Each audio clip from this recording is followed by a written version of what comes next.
என்னங்க, நீங்க என் மேல கோவமா இருக்கீங்கன்னு தெரியும். ஆனா அத அப்பா அம்மா முன்னாடி காட்டிக்க வேண்டாம். அவங்க தான் பொண்ண ஒரு நல்ல இடத்துல கல்யாணம் பண்ணி வச்சிட்டோன்னு ரொம்ப சந்தோஷமா இருக்காங்க, நம்பிட்டு இருக்காங்க. நம்ம பிரச்சனை நமக்குள்ளேயே இருக்கட்டும், அவங்க அதை தாங்க மாட்டாங்க. அதனால அவங்க முன்னாடி மட்டும் கொஞ்சம் சந்தோஷமா இருக்கிற மாதிரி நீங்க. இங்க பாரு, எனக்கு துரோகம் பண்ணது நீ. என் கோவம்லாம் உன் மேல மட்டும்தான். உன் அப்பா அம்மா மேல எனக்கு எந்த கோவமும் இல்லை.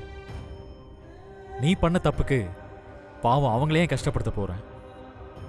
அவங்க கிட்ட எப்படி நடந்துக்கணும்னு எனக்கு தெரியும். நீ எல்லாம் எனக்கு ஒன்றும் சொல்லித்தர வேணாம். தேங்க்ஸ்ங்க.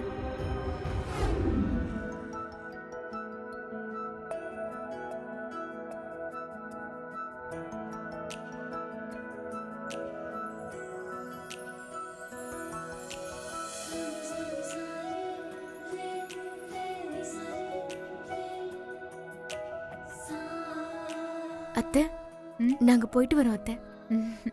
சந்தோஷமா போயிட்டு வாமா. போயிட்டு வரோமா? போயிட்டு வாங்க. அப்ப நாங்க கிளம்புறோம். நம்மள சரிங்க அண்ணா. நாங்க வரோம் அண்ணி. வாங்க வரோம். அண்ணா. வாங்க சார்.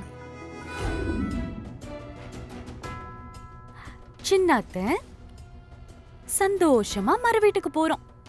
ஆனா போயிட்டு ரிட்டர்ன் வரும்போது இப்போ 4 பேர் போறோம். எத்தனை பேர் வருவோன்னே தெரியலையே. சொல்ல முடியாது. மூத்த மருமக மட்டும் கூட வரலாம்.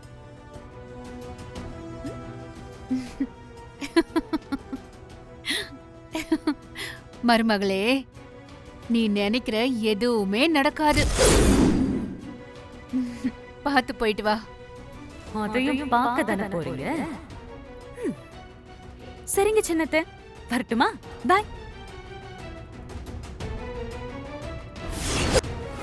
என்ன வருண் தம்பி, வந்ததுல இருந்து எதுவுமே பேசாம நீங்க அமைதியா இருக்கீங்க. கல்யாணம் முடிஞ்சு ஃபர்ஸ்ட் டைம் வந்திருக்காருல்லம்மா, அதான் கொஞ்சம் கூச்சப்படுறாரு. எதுக்கு தம்பி கூச்சம்? இது உங்க வீடு. இந்த வீட்ல உங்களுக்கு எல்லா உரிமையும் இருக்கு. அப்படியெல்லாம் இல்லை ஆண்டி, நான் நார்மலா தான் இருக்கேன். சரி, நீங்க எல்லாம் டயர்டா இருப்பீங்க, ரூம்ல போய் ரெஸ்ட் எடுத்துக்கங்க. உங்க வீடு அளவுக்கு இங்க வசதி இருக்காது. 2 மாப்பிளையும் கொஞ்சம் அட்ஜஸ்ட் பண்ணிக்கோங்க. சச்சே, அதெல்லாம் ஒன்றும் பிரச்சனை இல்லை அத்தை.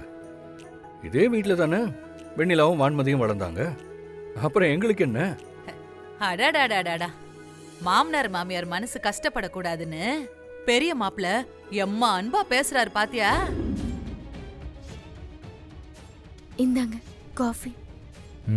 எனக்கு வேண்டாம். இல்ல, டயர்டா இருக்கீங்க, அதான்.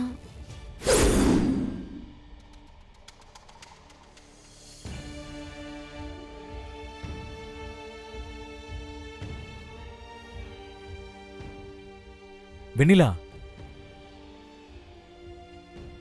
ஒரு நிமிஷம். எனக்காக போட்டிருப்ப, அதையே வேஸ்ட் பண்ணிக்கிட்டு குடு.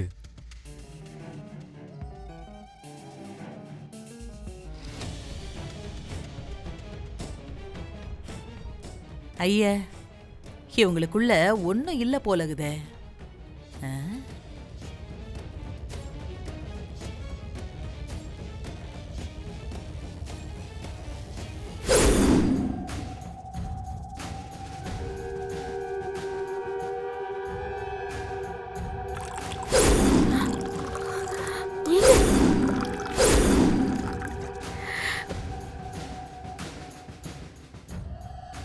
என்ன பார்க்குற? நான் ஏற்கனவே சொன்னதுதான். நான் உன் கையால் எது சாப்பிட்டாலும் அது விஷம்தான். அங்கே நின்று உங்க பெரியம்மா பார்த்தாங்க, அதான் குடிக்கிற மாதிரி நடிச்சேன். இந்தாங்க.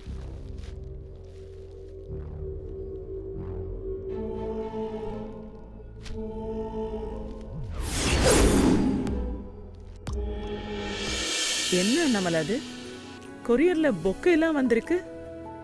யார் அனுப்புனது? தெரியலக்கா. ஃப்ரம் அட்ரஸ் கூட இல்ல.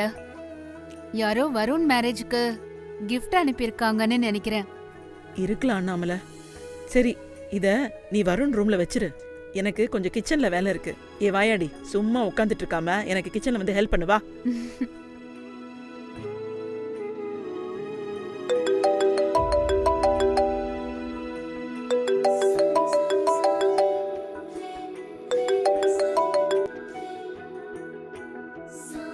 ஹலோ, யாரு? அண்ணாமலை மேடம், வணக்கம். நான் சாராவோட அம்மா பேசுறேன்.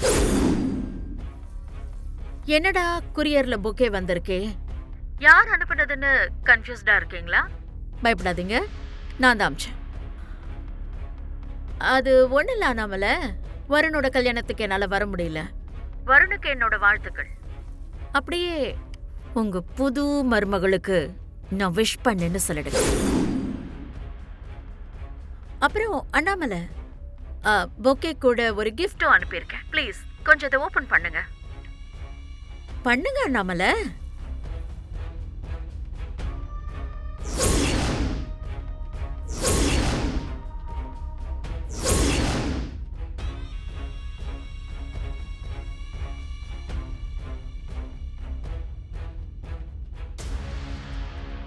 என்னடா சம்பந்தமே இல்லாம போன் அனுப்பி வச்சிருக்கேன்னு பாக்குறீங்களா? அட, சம்பந்தம் இருக்கு. அந்த போன்ல இருக்கிற வீடியோவை கொஞ்சம் ப்ளே பண்ணுங்க. ப்ளீஸ் எங்களை சேர்த்து வைங்க ஆண்டி.